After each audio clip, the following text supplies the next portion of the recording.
নমস্কার, আমি Arindam Sharma, BTV reporter মঞ্চ। দর্শক,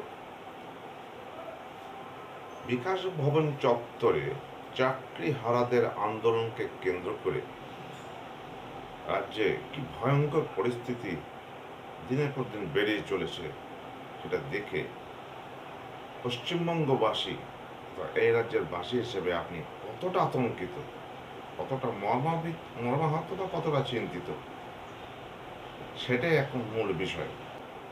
যোগ্যই হোক আর অযোগ্যই হোক, একটা জগা খিচুড়ি মার্কা প্যানেলে যারা চাকরি হারিয়েছে তাদের ভেতরে অবশ্যই যোগ্য আছে। তাদের মনোকষ্ট, তাদের ভবিষ্যৎ সম্পর্কে অনিশ্চয়তা, সমস্ত তাদেরকে একটা উচ্ছৃঙ্খল প্রতিবাদের দিকে ঠেলে নিয়ে যাচ্ছে, সে ব্যাপারে আমরা সকলে বুঝতে পারছি। কিন্তু আন্দোলনের নামে বা আন্দোলনের ফলে তাদের যে ভয়াবহ ক্ষতির সম্মুখীন তারা হচ্ছে, তার পরিপ্রেক্ষিতে তারা যে সমস্ত মনোভাব সংবাদ মাধ্যমে প্রকাশ করছে, সেটা কতটা ভয়ঙ্কর হয়ে উঠতে চলেছে এই রাজ্যে নৈরাজ্য সৃষ্টির পথে, সেটা একটু দেখুন তো।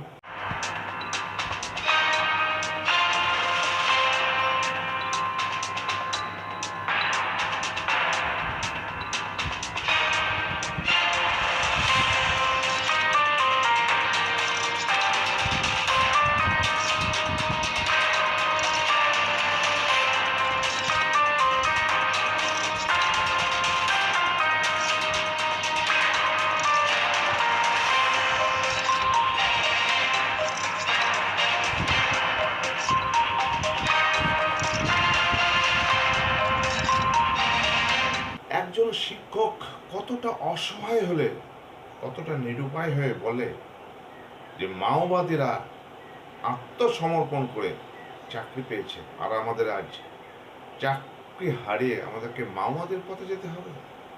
শিক্ষক হতে চাইছেন মাওবাদী।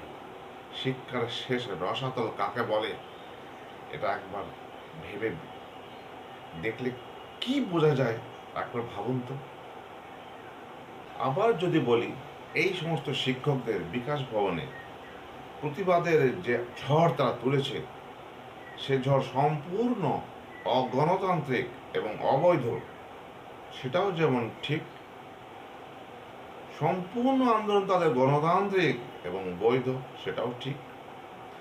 দুই পক্ষকেই সমর্থ এবং দুই পক্ষের বিরুদ্ধে বিরুদ্ধতা করতে গিয়ে একটা ব্যাখ্যা সহজে দেওয়া যায়।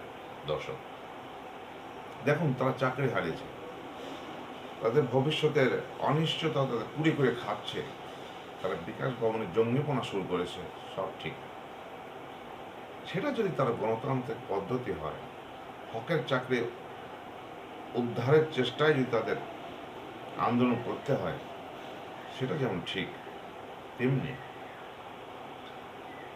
তাদের আন্দোলনের ফলে বিকাশ ভবনে 500-700 কর্মচারী তারা সারাদিন কাজকর্ম শেষ করে তাদের ছুটির পরে বাড়ি যাওয়াটাও তাদের গণতান্ত্রিক অধিকার। কিন্তু সেই অধিকারটা যখন কেড়ে নেওয়া হয়, তখন শিক্ষকদের আন্দোলনের গণতান্ত্রিক পটভূমিকা কতটা বৈধ নির্ধারিত হয়, সেটা একটা প্রশ্নের মুখে পড়ে যায়।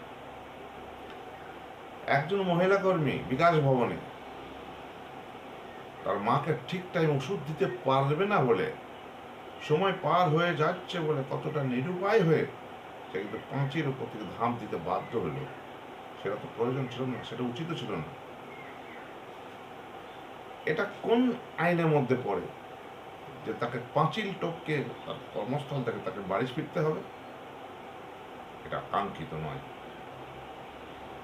তেমনি কত বৃদ্ধা বা বৃদ্ধ অবসর জীবনের শেষ প্রান্তে এসে তার বিকাশ ভবন সে আটকে পড়েছিল, তাদের সঙ্গেও সে আচরণ করা হলো। পক্ষান্তরে বলি, এই কাজ বা এই বাধাদান করতে গিয়ে শিক্ষকদের যে পরিমাণে লাঠিচার্জ করে তাদের মেরে খোঁড়া করে দেওয়া হলো, সেটাও কিন্তু সম্পূর্ণ অনধিকার চর্চা।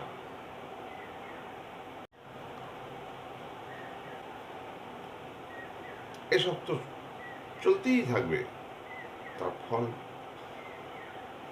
সম্পূর্ণ ভয়ঙ্কর ছাড়া কিছুই হবে না। উপরন্তু বলি, বর্তমানে এসএসকে এমএসকে প্যারাটিচার অর্থাৎ সমগ্র শিক্ষা ব্যবস্থায় যে সমস্ত শিক্ষাকর্মী বা শিক্ষকরা রয়েছেন, তাদের 2018 সালে বেতন বৃদ্ধির পরে আর কোনো রকম বেতন বৃদ্ধি হয়নি। তাদের শুনছি নাকি একটা জিও বেরোনোর প্রবল চান্স আছে এই মাসে। যদি সেই জিওটা না বেরোয়, তাদেরও কিন্তু ধৈর্য বাঁধ শেষ হিসেবে চলে গিয়েছে। তারা অবশ্যই একটা বৃহত্তর আন্দোলন হুঁশিয়ার আগে থেকে দিয়ে রেখেছেন। তারাও কিন্তু শেষ সময়ে, শেষ বেলায় একটা শেষ কামড় দেবার প্রস্তুতি তারা কিন্তু নিচ্ছে। এবং এই ঘটনাকে কেন্দ্র করে আবার সেই বিকাশ ভবন অভিযান, তাদের আন্দোলন ঠিক একই পর্যায়ে যাবে। তাহলে নৈরাজ্যের শেষ কি আমরা দেখতে পাবো না? এইভাবেই চলতে থাকবে। কারো কোনো অধিকার কি, কোনো স্বার্থ কি পূরণ হবে না? এই যে চাওয়া বা পাওয়া বা স্বার্থ পূরণের ইচ্ছা প্রকাশ করা, এগুলোটা কোনোটাই তো অবৈধ নয়। তবু সেগুলা একটা দুর্ভাগ্যের বা দুর্বিপাকের ফেরে পড়ে সবই কোথায় যেন অবৈধ হয়ে উঠছে। এবং সেটা অবৈধ কি বৈধ, বা গণতান্ত্রিক কি অগণতান্ত্রিক, সে বিচার করার আগে সেই নৈরাজ্যকে প্রশমিত করবার চেষ্টা রাষ্ট্রের একটা থাকেই। এবং দুয়ের দ্বন্দ্ব যতক্ষণ চলবে, এই নৈরাজ্য পরিস্থিতি ততক্ষণই বহমান থাকবে। এর শেষ কোথায় সেটাই এখন ভাবনা।